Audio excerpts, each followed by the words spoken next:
It's hard to imagine fresh off the boats Constance Wu as a stripper, but that's exactly the role she plays in Hustlers alongside Jennifer Lopez and Cardi B. Join Kiyra Lynn as she talks to the breakout star about the movie and found out who almost broke her nose twice. Front hook, ankle hook, knee hook. From here, you can do the carousel. Just switch and wrap.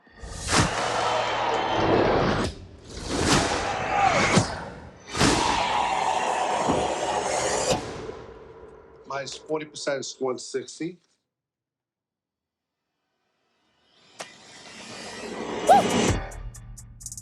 I just want to take care of my grandma, maybe go shopping every once in a while. When I was a kid, I always wanted to work with animals. I was close. Shake a little ass, you get a little bag. These Wall Street guys, you see what they did to this country? They stole from everybody. Hardworking people lost everything. And not one of these douchebags went to jail. The game is rigged, and it does not reward people who play by the rules. It's like robbing a bank, except you get the keys. Are you in? I got I need a bag. Shit, I need a drink on my leg. These are my coworkers. Jobs, please. What if somebody calls the cops? And says what? Woo! I spent $5,000 at a strip club. Send help. Damn, We're a family now. damn, A family with money. damn. When would you say that things got out of control? Pass the mirror. Ooh, ooh. Damn, my style. Please help! This is my husband!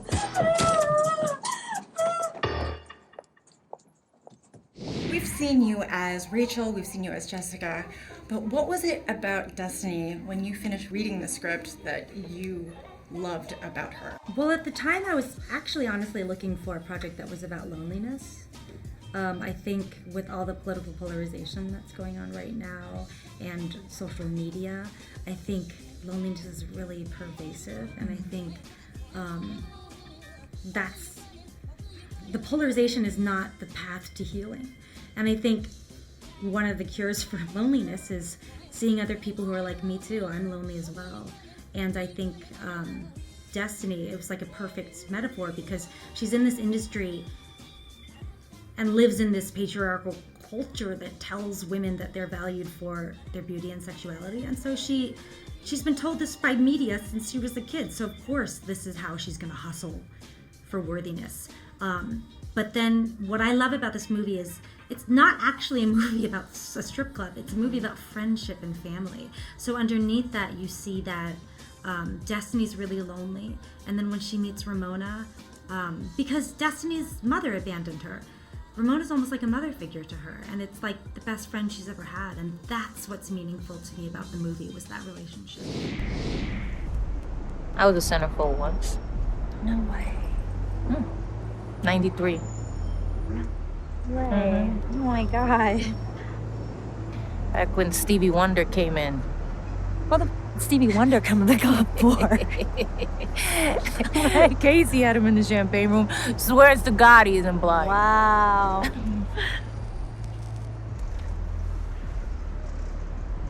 How come you're so good? I see you with every single kind of guy, and I don't know, it's like you have them all figured out. I guess I'm just a people person. What I really loved was seeing that friendship and that bond. Talk to me about whether or not that was actually translated off the screen with all the girls. Yeah, I mean, it definitely was, because we all felt so free because it was written and directed by and run by women. It wasn't like we're fighting for man's attention or fighting to get a CEO position in like a man's world. So, because sometimes when you're doing that, you feel like you have to pretend like you're one of the boys, or you have to like over-sexualize yourself. But because we didn't even have men in the movie that even have names, we have like one male character with a name, we were free to be whoever we wanted. You don't have to pretend to be one of the boys. And that naturally made us just goofy and silly and friends. And I mean, the girls are just so great, every one of them in the movie. You guys just radiated off the screen with the delicacy with the relationships between the characters. Talk to me about how that really touched you, just reading it on the page. They're friends, but they go through ups and downs. And I think that's a real friendship.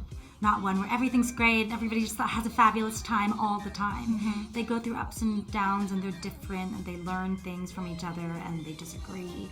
And I think that complexity is what made it real for both of us and what made it really meaningful. I read the article as soon as I got home. How did you feel that, this was genuinely based off of real events and real people?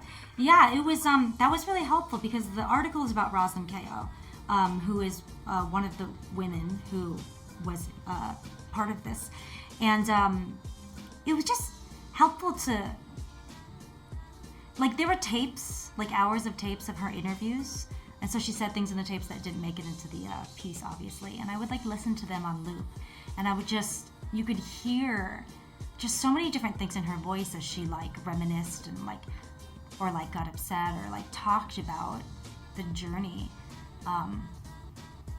That was how she came there. So to have that source material and to have it understand that this is the thing that really happened. This isn't just a fantasy. People were affected, just like people were affected by Wall Street.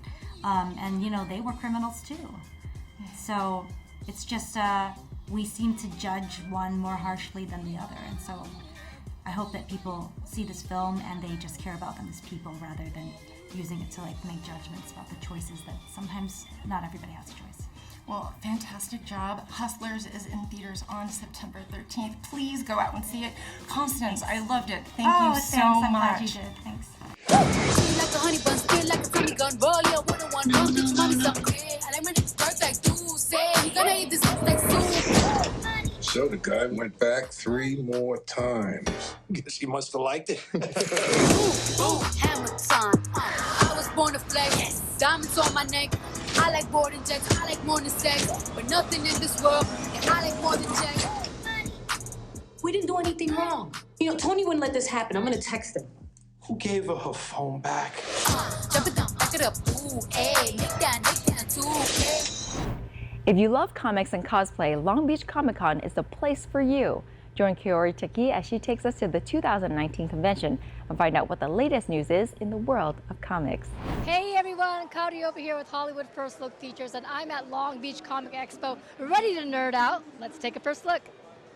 This year's Long Beach Comic-Con did not disappoint. A mix of creative cosplayers, talented artists, celebrity guests, comic and toy vendors all come here to exhibit some of the best work in the business. This is a place for you to bring out the geek in you, and anyone can appreciate the unique experience this Comic-Con has to offer. Small and intimate, yet large in personality, let's take a first look at some of the fun. Hey, I'm with Amanda Lynn, famous cosplayer. Tell us why you love cosplaying. I love cosplay because it's a great way to connect with other fans of the nerdy things I love. Like wearing this Jean Grey costume, anyone else who loves X-Men is gonna come up and talk to me about it. So it's a lot of fun. And how do you choose which cosplays to do? It really depends on the characters. Like this character, for example, has a lot of different costumes. So I've done a lot of different versions. It's really about which character speaks to you and makes you feel something. So which one speaks to you the most? Which is your favorite one?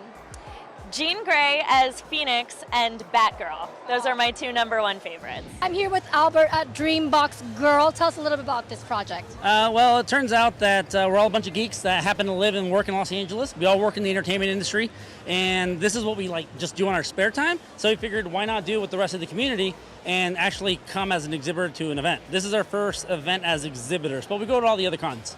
Tell us a little bit more about how Dreambox Girl works.